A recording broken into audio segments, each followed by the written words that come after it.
Welcome to the Rates and Lanes podcast. I'm your host, Rico Muhammad.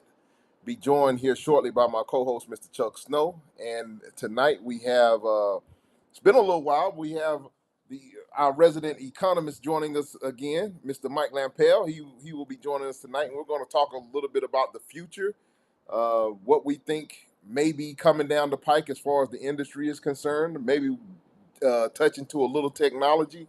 I'm going to post a link here in just a little bit if you want to get involved and come up aboard uh, and join us via the video link. I'm going to drop a link. I'm going to try this out and give a chance for you guys. If you want to join us virtually with the video link, you can do so. But if you have a question in the meantime, before we get to that, you can simply just type it down in the chat and we'll see it, and we'll make sure that we highlight it, and we'll make sure that we try to address your questions or concerns before we go get into anything any further.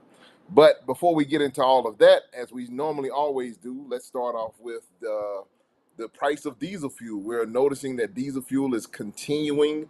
Thank goodness it's declined. It's been a steady decline. Once again this week, it has dropped by 3 percentage points, showing now for the first time in quite some time that the average price for diesel fuel is showing under $5 per gallon nationwide. So we're showing a nationwide average of diesel fuel right at $4.99 per gallon, which is, we'll take that.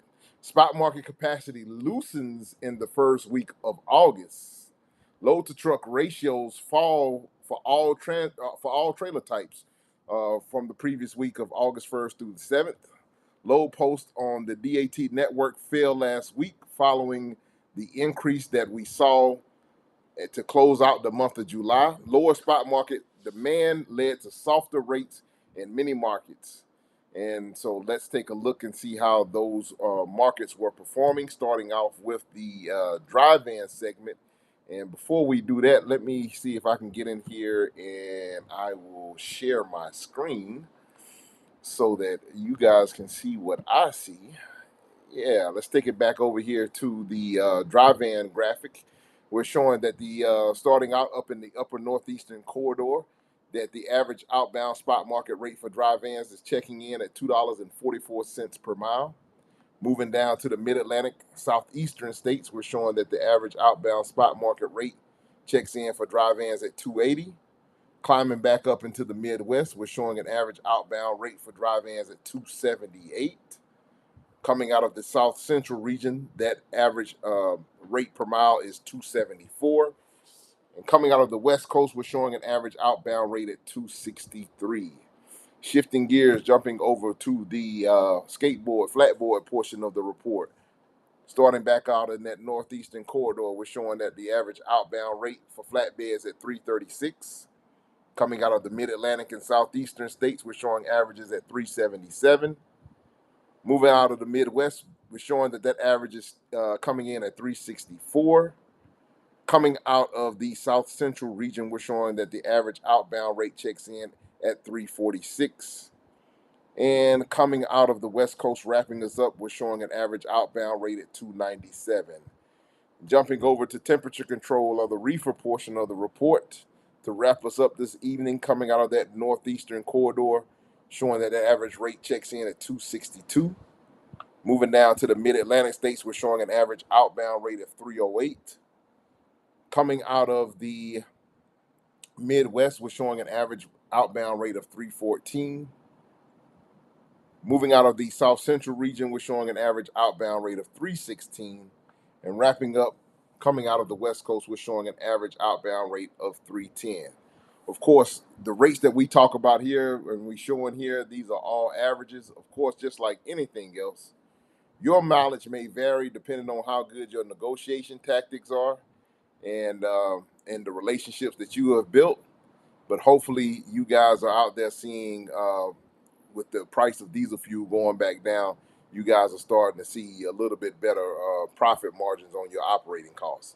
With that said, let me welcome in my co-host, Mr. Chuck Snow. Good evening, Chuck. How are you? We're doing well. How are you, Rico?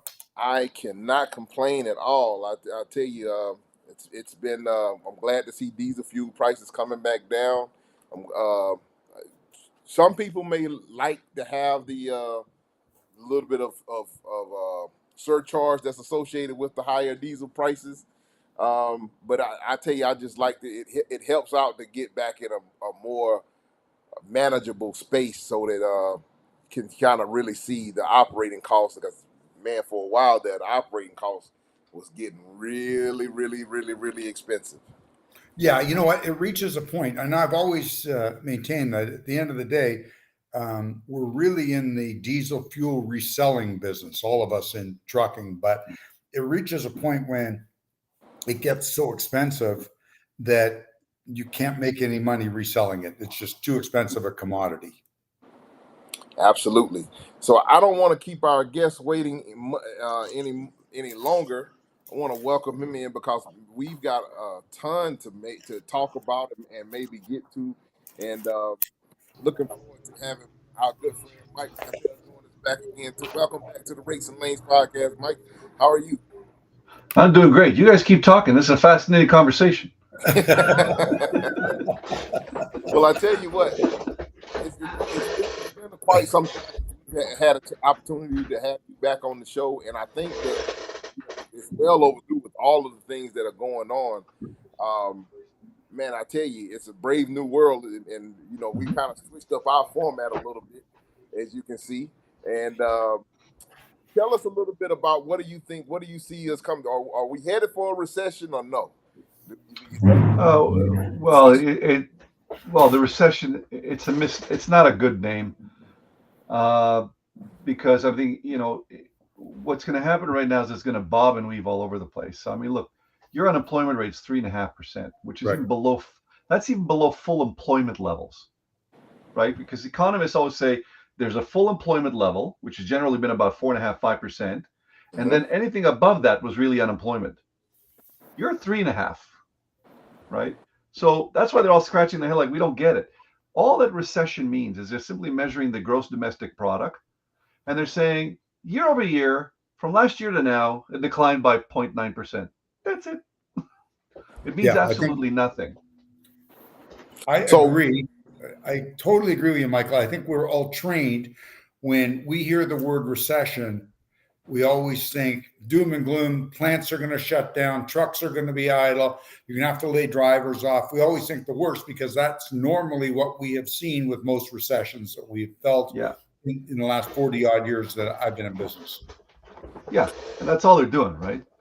Right. But when you're looking at your country and you're looking at our country, look, for me, it's not a surprise. None of this is a surprise because what none of the people are talking about on the news, and this is where it's hitting, your guys, and Chuck and I talked about the other day, is the age of the economy, right? In Canada, 23% of the people are now over 65 years old. wow. So same thing in the US. If you're wondering why all the flights are being canceled, because everybody's retiring, they're getting the hell out. And they go, okay, we have 700 planes to fly, and there's only 500 flight attendants. What do we do now? Yeah. Point taken. But how about the out of control? I think that the Fed is trying their best to reel it back in, but the inflation, the record inflation that we've been experiencing over the past few months here. Well, everybody told them this was going to happen, right? But this didn't start yesterday. This started back in 2009 after the crash of the '08. And they started adding a bucket load of money to the system to keep it alive in '08. And then they just never left. And they kept going and going and going and going and going. And, it's very simple. To measure inflation, there's just a very simple rule: too much money chasing too few goods. Right. It's that simple. And all the Fed's trying to do now is they're playing catch up to how to remove it out of the system. They got to But you've take got, that liquidity out of the system. Michael, is there not, my understanding is, and you're the economist, so correct me if I'm wrong, does the Fed not have to peg interest rates the same number on interest rates as what the inflation number is? No, they have a target for inflation, right? But a lot of the reasons, Rico, a lot of the reasons why, especially in the United States more than Canada, but Canada also, right? We're always late to the party, but we always get there anyway. Is that look, Rico? Did it make sense to anybody to buy a 30-year mortgage at 2.5%? Yeah. Like, did that make sense to somebody? Absolutely. Yeah, but it doesn't make sense. But the irony is, all you guys did was you substituted interest rates for prices. So every time interest rates Right. went down, the prices went up. There's Right. no difference between a house at $800,000 at 3% and a house at $500,000 at 6%. Right. Yeah. It's the Touche. same payment. So true. You know, our first house was $80,000 and it was 13%. Yeah, That was doable. Now that same house that we paid $80,000 for in 1979 is 2 million. right. Wow. Now, when everything was going up, though, this is an interesting conversation. And we were looking at our house price too and all that. And I said to my wife, you realize, it'll never go down. I said, if that keeps going, our house is $15 million and the guy at Starbucks is making $75 an hour. Yes, that's exactly. And we're seeing that now. Right? Wow. It is wild. Yeah. So So, I guess this begs the question, we're talking about inflation, we're talking about recession. What are some things that a small business person should be aware of or conscious of to kind of make sure that they insulate themselves uh, during this kind of turbulent time? What are some things that you would recommend, as a hedge against all of this? pay very, very, very careful attention to your debt load. Yeah. Very careful. Because not while people have credit cards and loans and mortgages and business lines of credits, they are different types of credits, Right. right? They're not the same. So small business person is a very good example, right? You got a trucking company, you got a couple of really good years. The bank says, "Hey, Rico, you had a couple of great years. Why don't we give you a $200,000 line of credit to operate?" And you're Right. like, "Awesome, yeah, this is great, no problem. I'll take the line of credit." You start racking up the line of credit, not just on the truck, but suddenly, your wife says, "Hey, can't we just go to Bahamas for 10 days?" And you start using the line of credit there too. And let's face it, we all do that, right? But those are very dangerous lines of credit. Those are Yeah. demand loans. Hmm. And suddenly you start hitting a trough. The bank now looks at your inflow, looks at the line of credit and say, "Hey, Rico, you know what? We're not feeling very comfortable. Would you mind giving us 60,000 to pay down that line of credit?" Right. Right. And you're like, "I don't have $60,000 to give you." "Oh, I well, then you got to respect sell one of your trucks because we want you to pay it down." Yeah, Right? I've heard of that. Well, lines of credits are demand loans. They're Right. not mortgages.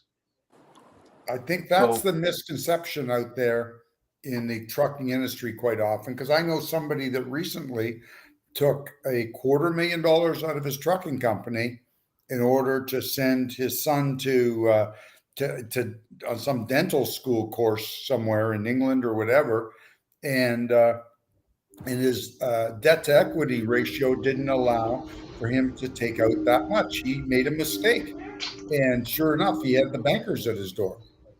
yep.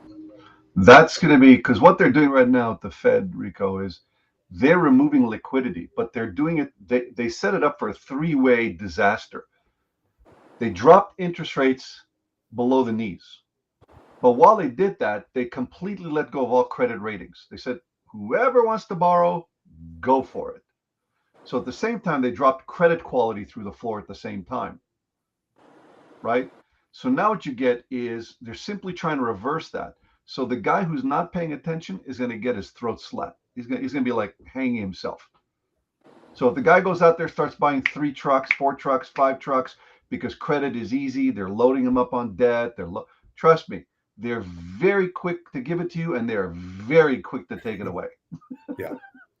They're quicker to take it away than they are to give it to you. Exactly. Yes. And they take it, and they'll take it away at the most inopportune time. So Well, here's a sure. so Well, yeah, here's of a course. question: is it better? Is it better to um, I know lines of credit, the interest rates and everything on that type of credit is very very desirable. Would it be better for company to have as kind of a hedge as well to have maybe some credit cards instead of the line of credits?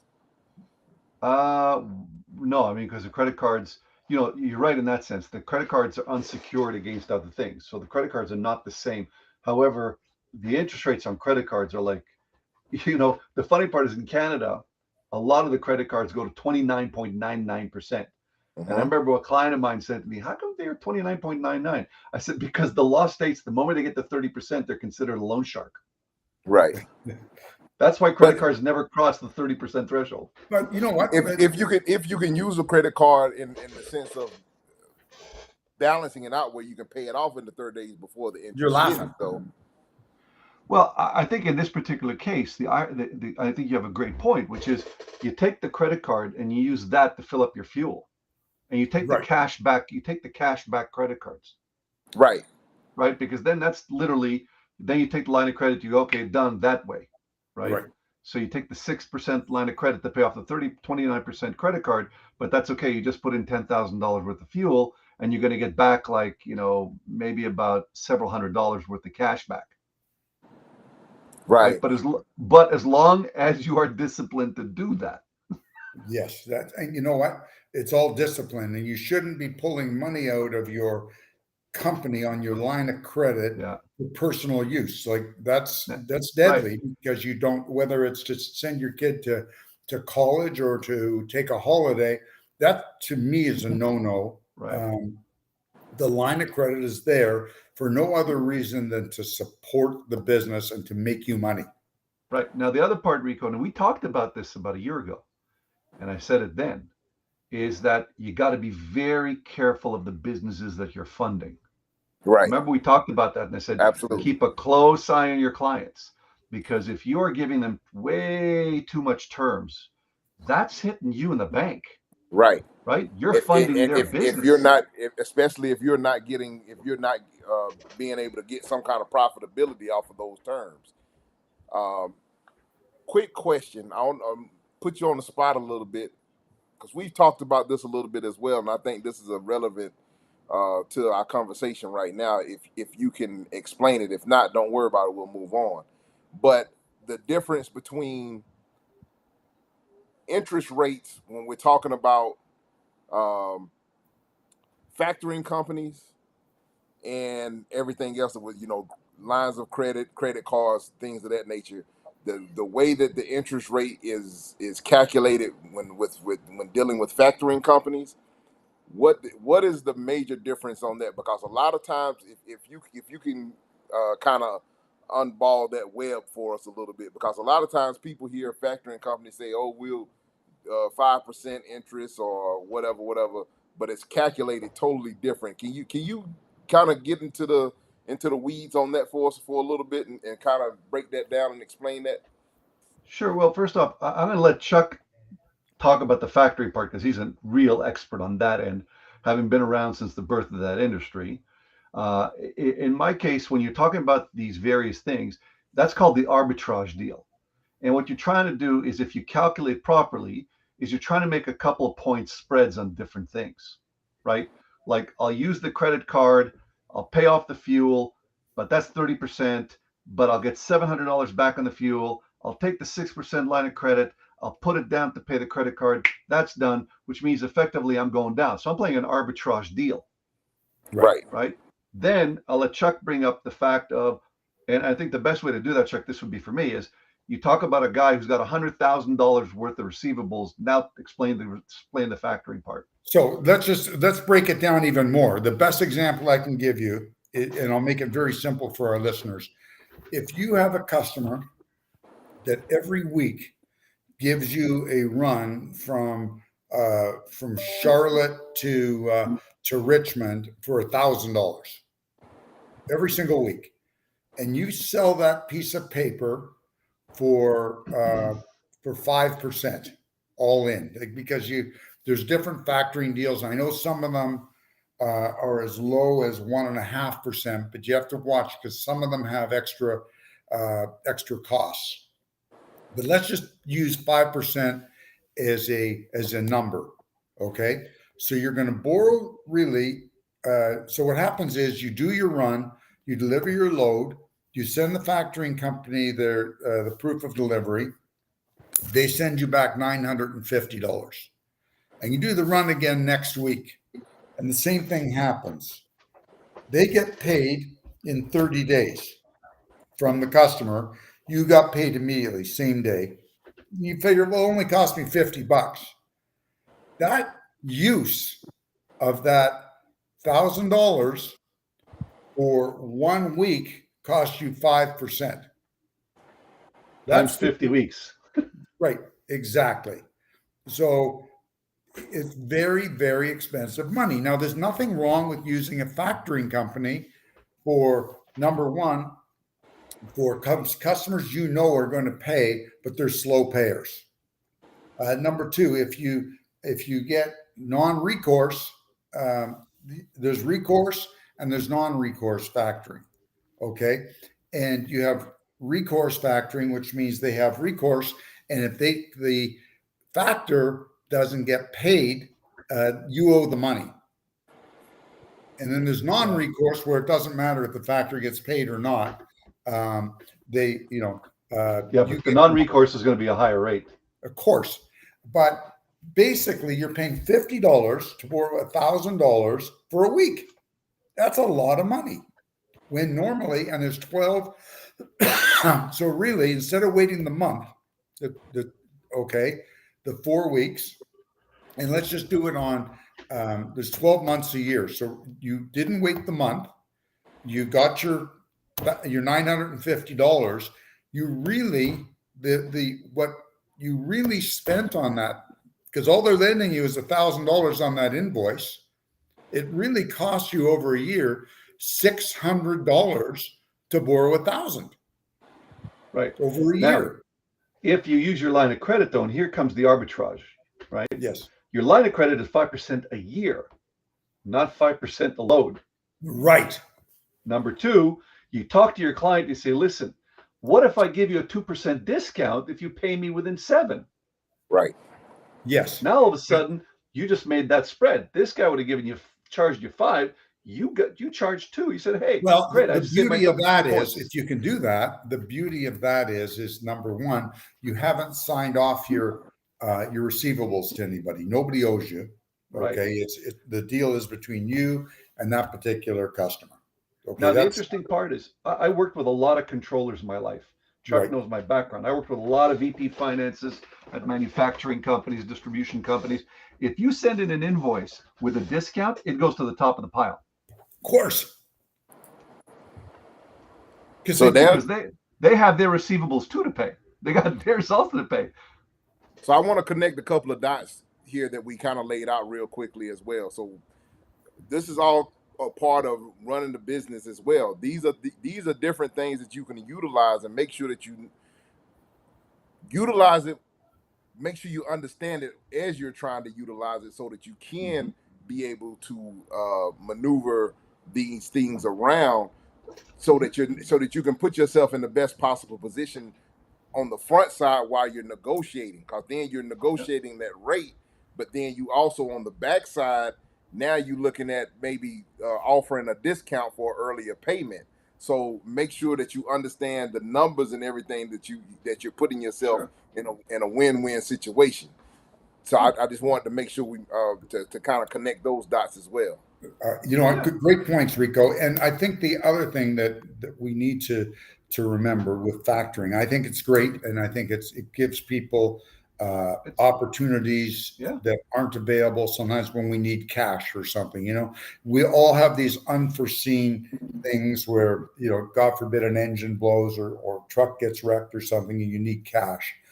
But what is very dangerous is to try to build a trucking company using factoring money. But if you think you're going to expand and you're paying, even if you're paying 2% or 3%, that's 24 or 36% a year. Yeah, in those cases, you're better off using a credit card and paying the money back off in 30 days. 100%. An emergency is one thing. Okay, we've all had them. We've all had our backs up against the wall. My back is actually flat from being up against the wall so many times. So I know all about it. So you do what you got to do to stay in business. But as part of your business plan, I don't think that factoring is a good way to build your business, because the money's just too expensive. So I'm going to drop the link. I said earlier that I was going to drop a link if anybody wants to come up and on board, would like to join us via the video link. You can come up and on board and you can ask a question, get involved with us. We'd love to have you. If you got a question that you'd like to throw out, you can put it. If you don't want to get on involved on video, you can just drop it down in the chat. I think the only place that the chat does not work where we can see it is on Instagram. So if you're watching this on Instagram, jump over on Facebook and catch the link on Facebook, or jump over on YouTube and you should see a link on YouTube and you can chat with us there. Okay, so shifting gears a little bit, gentlemen. Want to change over. We had a little bit of a conversation before we came on air, and we was talking about the Tesla truck. Um, it's a very interesting. I was looking at some information about the Tesla truck, and I think Mike, I think we kind of had a conversation about this one of the times that you were on previously. Not necessarily the Tesla truck, but you were saying that there may be some government subsidies or something like that for. And there they are. There they are. Yeah, so it might be some government subsidies there that might be able to take advantage of. Well, before we jump into that, we just got a question that popped in. Let me throw the question up. Facebook user, it says, "Good evening, gentlemen. What about Quick Pay?" Can I answer that one? Because that's exactly what Michael was just talking about. We used to call it in the old days trade discount. Quick pays are great because the beauty of a quick pay is the fact that you're not encumbering yourself with any long-term commitment. You're getting paid less 2% or 3% or whatever it is immediately. So quick pay is fantastic. And I'm not telling stories here at a school, guys. The name Quick Pay was mine 20 odd years ago. But guys, there's also one other very big, and thank you for that question, because I also want to share with you, I'm a marketing guy. Quick pay is also a great way for you to build a relationship with your client. So when that next competitor walks in the door, your guy remembers your leniency with them, and that guy's coming in cold. So you built a good rapport with your client saying, listen, you've been a good customer, I'll give you terms. Yeah, and they're getting an extra. They're able to get a 2% discount or whatever you've negotiated with them, and they like that because they've saved 2% on their trucking. But let me give you guys, I think Rico, you'd be interested, and I'm hoping your listeners are interested too, because I did a lot of this consulting work in my life, a lot of it. Okay, so let me give you an idea of how important you are to a company. Transportation is actually the biggest cost center that hits the bottom line the fastest. So let's just take, for example, $100 million company. Their freight costs are somewhere between 2.5% and 3.5% of their total revenue. So let's just say it's 3%. That's $3 million. Now let's say your company is just lucky enough to have $500,000 of that $3 million, right? So they're paying you $500,000 a year to haul their goods. If you're going to give them a 3% discount, that's $15,000 a year that's going straight to their bottom line.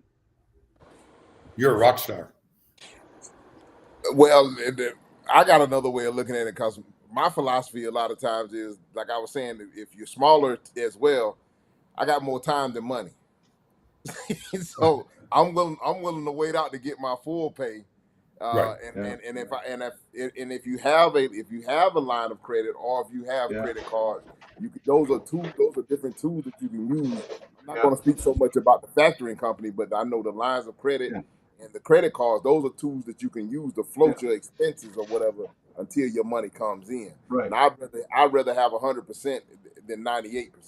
That's just my. And I, by the way, I have more hair than money.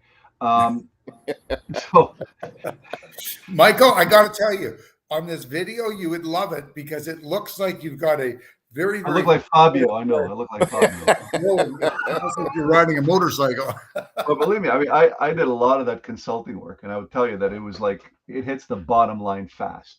And if you're able to help them, they just love you. The next guy comes in, whatever, but you got to build that rapport with those guys, and nothing builds a better rapport And I did this when I had my data processing company back in the 90s. I would put down 5% if they paid me within 14 days. And they went to the top of the pile, never missed a payment. Yeah, yeah. Okay, so now back to the whole subject of possible subsidies Subsidies, yeah. for EV vehicles. Of course, we talked about. We were talking about the Tesla truck before we came on air. I was looking at different videos. Elon, when they initially launched the semi, I was like, I'm seriously considering um, maybe jumping on board and putting a deposit down on one of these Tesla trucks because at a the price that they were saying at $180,000, and if you look at $180,000 for a truck, but you eliminate your fuel expenses altogether, and he's guaranteeing 1 million miles before any serious breakdown on the truck. Um, so you've wiped out two of the major expenses. You've wiped out the fuel, and you've also wiped out the mechanical or maintenance expenses. I know, even though I would imagine that when it comes time to begin, if that truck does start to break down, I'd imagine that maintenance is probably going to be a nightmare. But Well, it's just, you know what? It's some of the maintenance is you have your tires and things like that. Brakes apparently aren't a big issue with it because of how the electric engine works. I guess the big issue is when your batteries go, which is the whole part of the truck that powers it, and then you're into a huge job, probably even more, replacing those batteries. It's probably more money than even rebuilding a diesel engine. Well, it's not the rebuilding part. You actually bring a very good point, Chuck, which is let's take an EV car of the day. So an EV car has a certain number of miles before the batteries, like your battery and anything else, it degrades. And Right. you just got to replace the battery. Now, the, the cost of replacing those batteries is $15,000.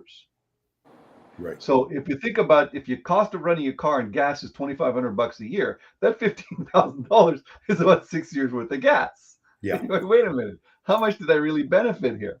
I basically got all the gas. So let's take the Tesla truck or whichever EV truck you like. I'm basically getting the whole gas bill in one time. Right. And you know what nobody wants to talk about, and Rico, I don't know how you and I have talked about a lot of things during the years we've been friends, but I don't know how green, like how much of a tree hugger. We've walked through a park in Atlanta. I didn't see you grab any trees and start hugging them. No, I'm a believer in the EV technology. I really am. But I think the idea, again, for trucking versus cars, we don't have that experience yet of what yeah, is the car of change, what's the cost of changing the batteries. yeah, We Yeah, don't have it's, that it's experience. it's part of being an early adopter. If you decide to get on board Right, with something like that, you're kind of being right. Now, being the guinea pig, so to speak. right. Now, there's two parts of the EV technology which I'm following very closely. The first is, of course, everybody watches the mileage, the mileage. Okay. But the mileage is not the degradation of the battery, right? So the real question should be if I buy that Tesla truck and a million miles and da da da da da, my only question then is, okay, guys, give me a number as to when I'm going to need to sub out those batteries. Hmm. And what can I expect the cost of that subbing out is? Or should I just take the car out in the field and put a bullet in it and buy a whole new truck? well, Right? yeah. And what do they do with the old battery?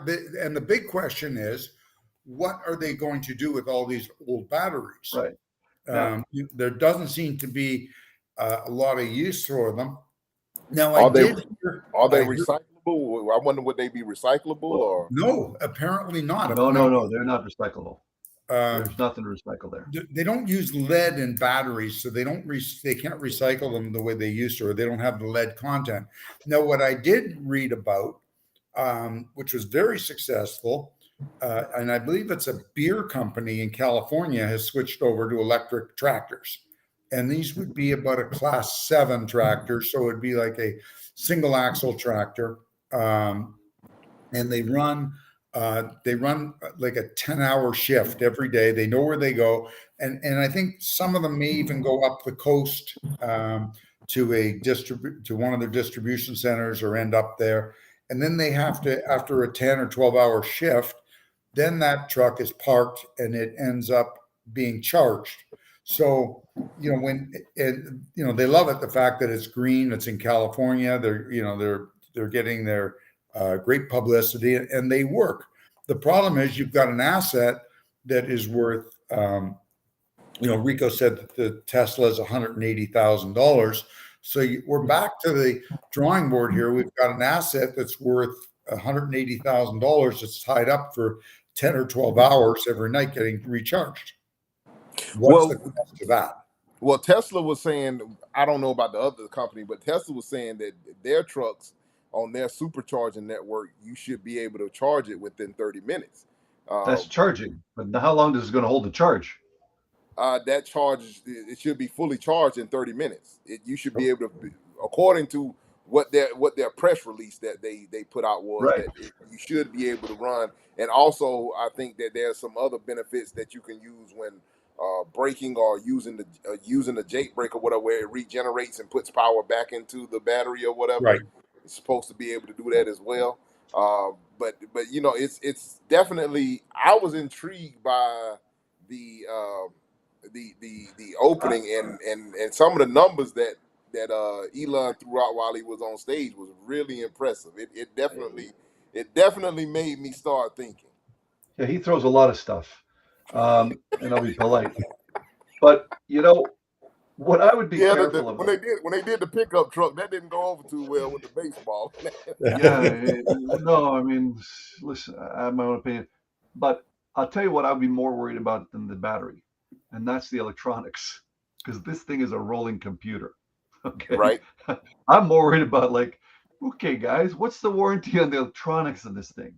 Right. Because I know on my car, if my electronics goes in my car, that's a $5,000 job to fix the electronics in my car. What's the cost of fixing the electronics in this thing? So it's now, like any truck. When you get into electrical issues, this thing, Chuck, is one large electrical issue. Now, yeah, it's similar to the truck that we saw out at the truck show, Chuck. It had right. the video camera mirrors and the screen on the inside. I'm gonna send you a link of it and let you check it out.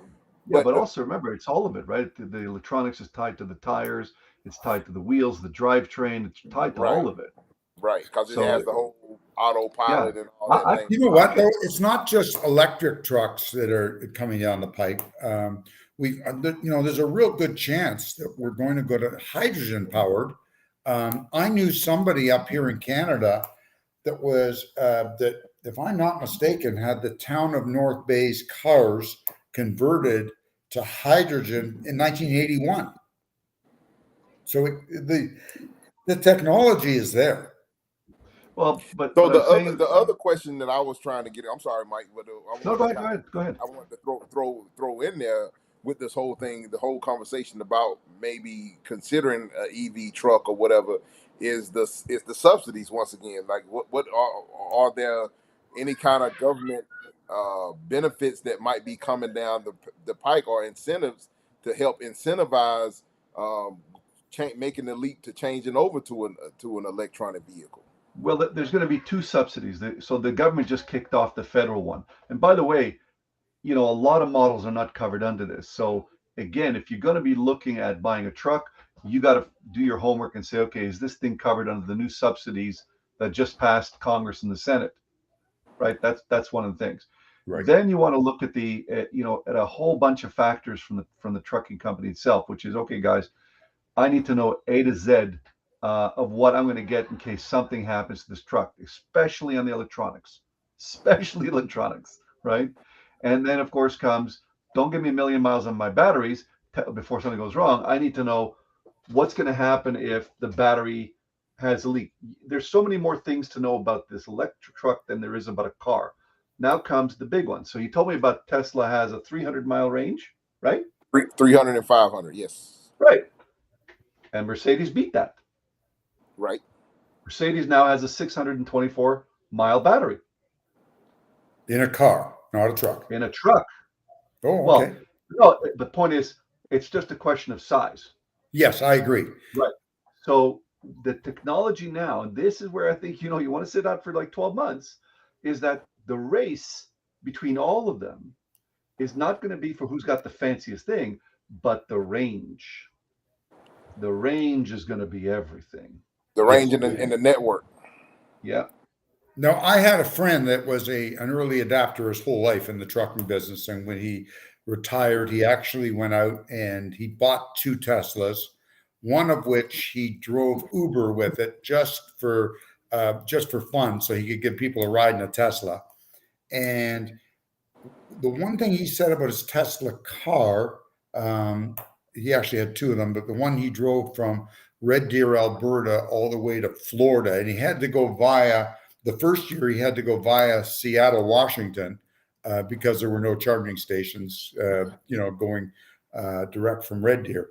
But he said the one thing he did notice, and he was being very honest with us, he said, when you have these vehicles and you've got the heater on, you've got the windshield washer on, and you're driving at, now it's a car, not a truck, but you're driving at US speeds, which are, 70 miles an hour, 75 miles an hour, it doesn't take long to deplete your battery.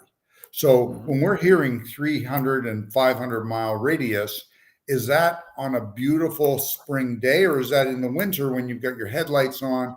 And remember, what about batteries in the cold? Now, Rico, I understand where you operate. You don't get a lot of cold. It's fairly temperate, but you do get some cold weather in the Carolinas. I've been there. Yes. Batteries don't last long in the cold.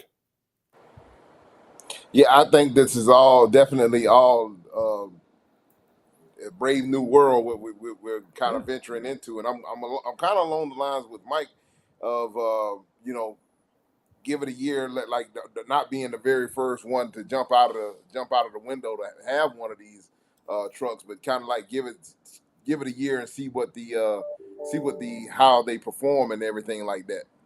Yeah, I think Walmart may have you beat there with the. I think they've got.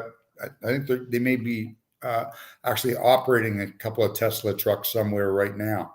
But I think there's a huge cost to being an early adapter. From a business point of view, I don't believe in it. I think it's just. I didn't know that they had any that actually hit the ground just yet, but I'd be interested to know if to kind of follow those if there are some out there. I thought there was. Now, I could be wrong, and I certainly know that one of the breweries in California is operating electric trucks. Now, not trying to digress too much, but I heard a very interesting one today.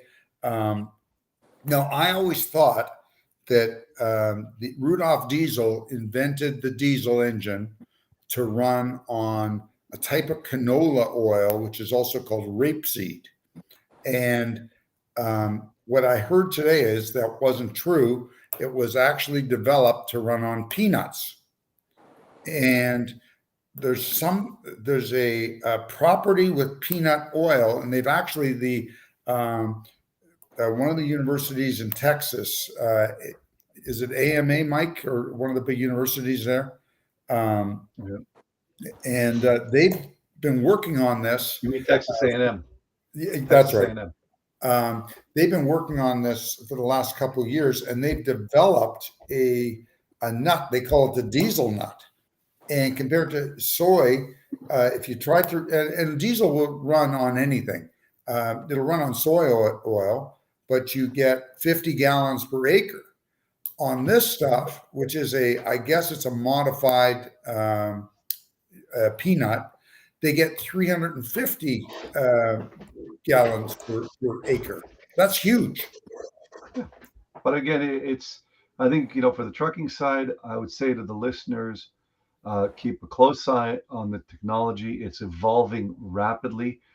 Don't get lured in by subsidies because there's still so many unknowns, right? And I think, there's a battle going on right now because look, there is no doubt climate change is here, right? My brother lives in London. So if you think London is used to getting 103 degrees, no, they're not. Right. They're not used to getting 103 degrees for a week straight. Right.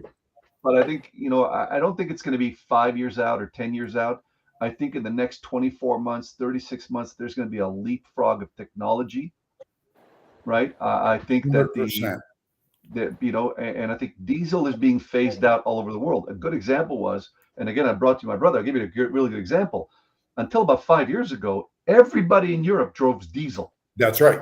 They all regular cars, everybody drove diesel. Yep. Even the drunk guy at the end of the street was drinking diesel. They were all on diesel, right? Now, my brother had to change his diesel station wagon, his Audi diesel, to a Lexus hybrid because they now get charged a surcharge for having diesel. Yep. Yes.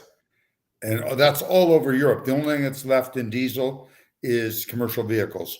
Now, we have a great question from one of our listeners. Hello, gentlemen.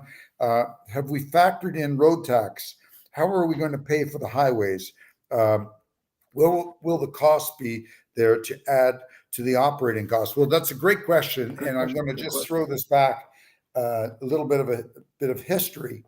Back in the 50s, when diesel engines were just coming out, there were actually counties in South Carolina, where you're from, Rico, where the county mountie, the county sheriff, would pull over diesel trucks and take an axe to the tank and hit the tanks with an axe because they weren't getting paid any money because there was no tax on diesel fuel for a short period of time. I think everything is going to have to go. Now, this is my opinion. You tell me what you gentlemen think. But to answer this listener, I really think that it's going to just be mileage. And you'll probably pay a little bit less as an incentive to run a clean burning vehicle or a non-burning vehicle like an electric or a hydrogen. What do you gentlemen think? I think that we're probably going to be in a situation where there's going to have to be.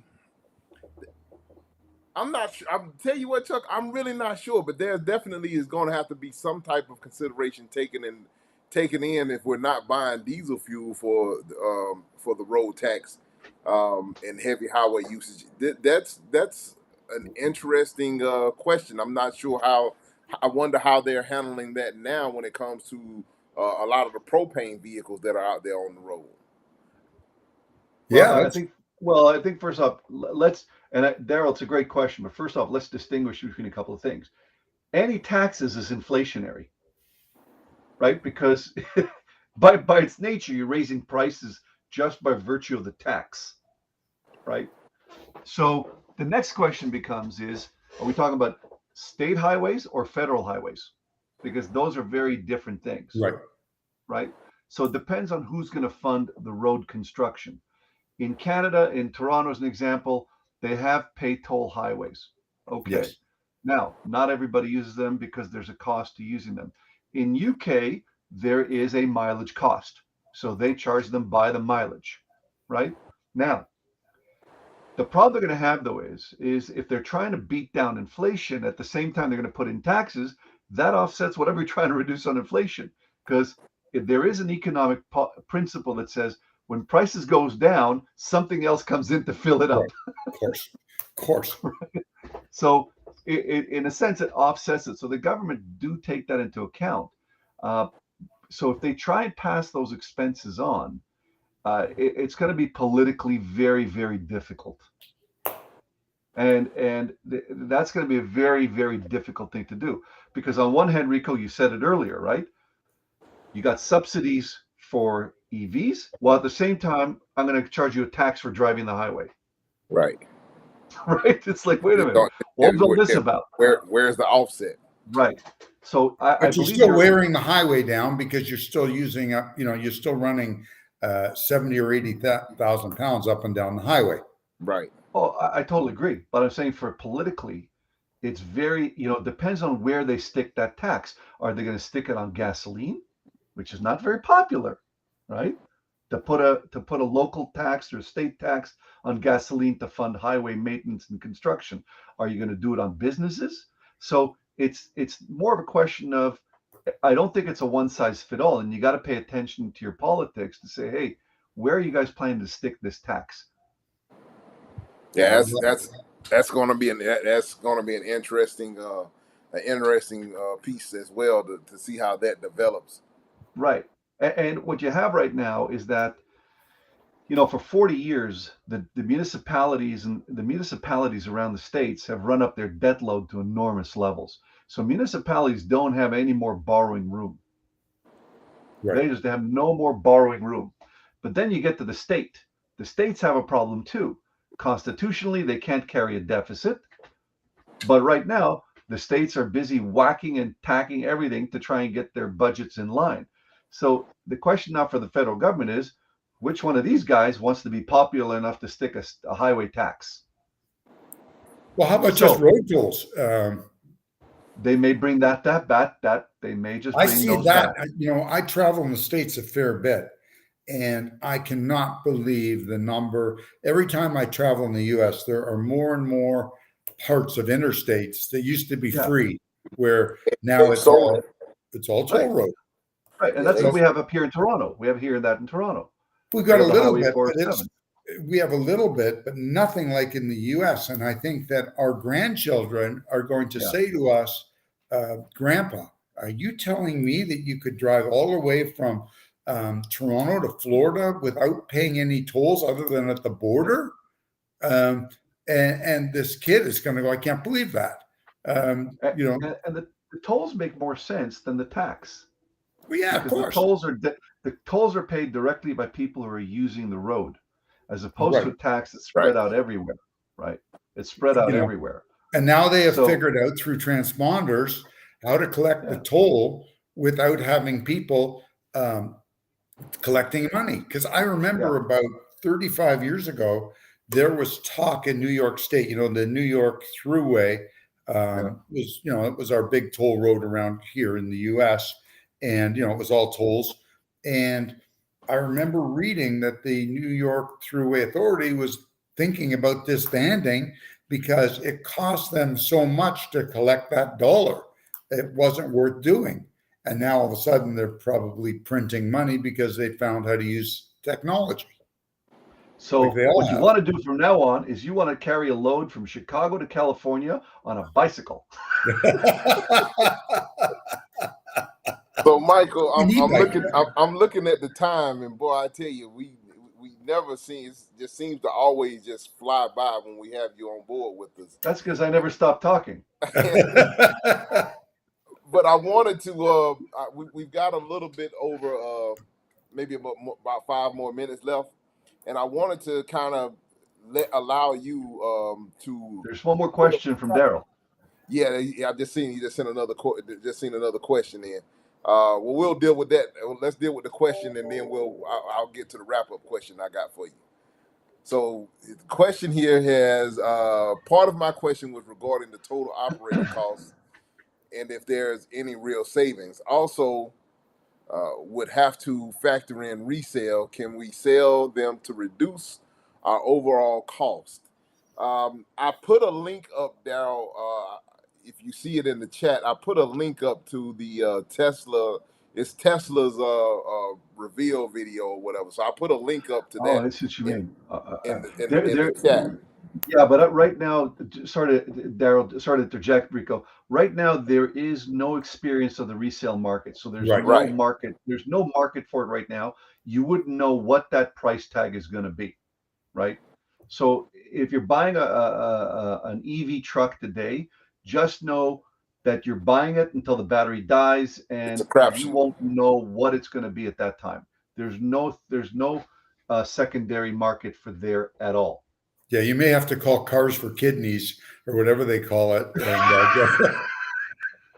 the towed away to the scrapyard. Cars for Kidneys. I could use one of those.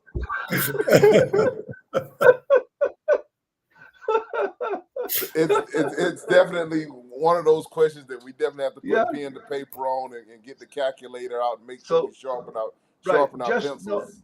Just know if you're buying a Tesla, you could end up with a toaster. Okay.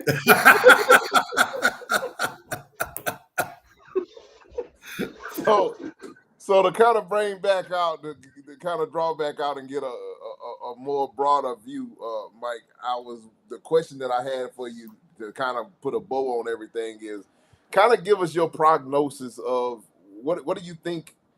How are we looking for the next 6 months overall? You know, as an I, overall overview of everything that's been going on.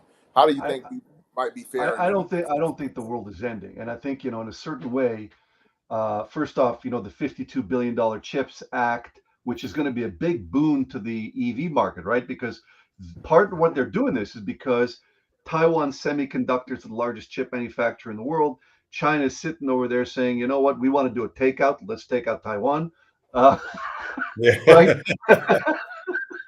Right. So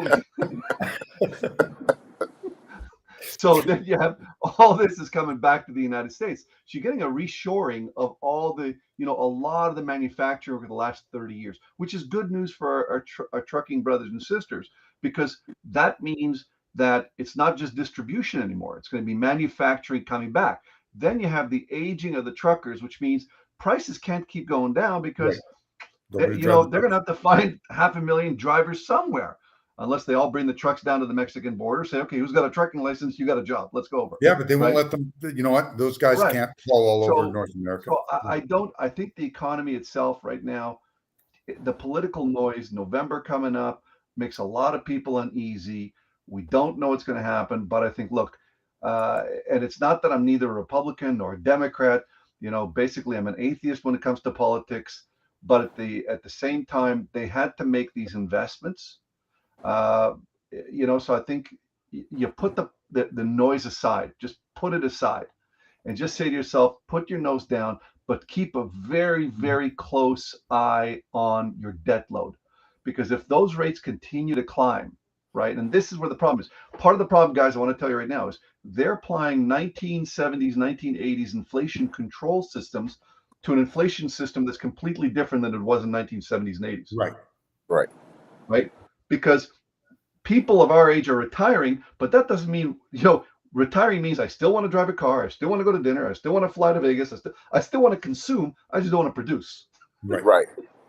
Right. Yeah. So I think, but just so they're going to keep on pushing those rates up. But the problem is it doesn't create a lot of workers. It just drives costs up. And we're seeing that all over. Right. So if you're going to use your lines of credits, if you use your credit card, if you're going to do all that for your business, make sure you're doing it wisely. Yeah. This is not a good time to suddenly say to yourself, this is a time I want to go invest in a new terminal. I want to go invest in 3 new trucks, unless you really, really feel secure about your revenue stream. No, great point. And I think that there may be some opportunities coming up with real estate. Usually as interest rates go up, property values go down.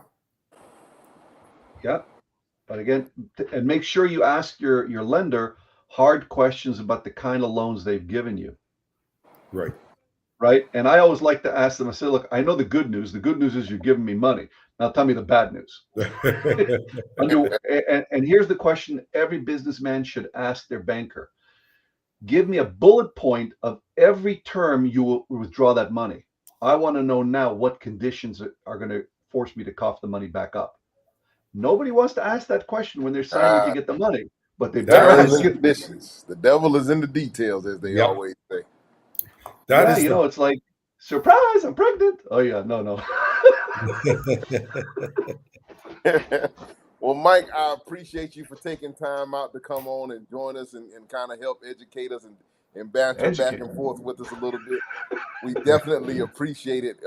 Before we get out of here, would you like to tell anyone how they can get a hold of you or where they can find you or anything like that? Listen, I'm happy to answer questions. I'll just give you my personal email, Michael.Lampel, Lam, like Michael P, like Peter, EL, @gmail.com. You can ask me questions. I'll put in any reference materials or any links because I read about 50 articles a day. And people, my wife says I'm a repository of useless information. That's me. Chuck will tell you. Chuck has had dinner with me. He'll second that. But I'm happy to share information. And I think for our trucker brothers and sisters, it's going to be bumpy, but not that bad. I think it's going to be overall a very calm decade, but just don't get suckered into things and find yourself on the wrong end of the stick. Yeah. Keep staring at that bottom line. Keep fighting the urge to expand. Don't buy trucking companies because you want to get a hold of their clients. You don't need to buy other companies to get a hold of their clients. It's easier if you just undercut them on prices. Well, you Well, know what? The biggest enemy for trucking companies is unmanaged growth. I've seen it, the ruination of so many companies. And you really, if you're going to grow, but you need to have managed growth and be able to afford to grow as you grow. Yep. Well, Chuck, my friend, it's about that time. We want to let everybody know how they can find you.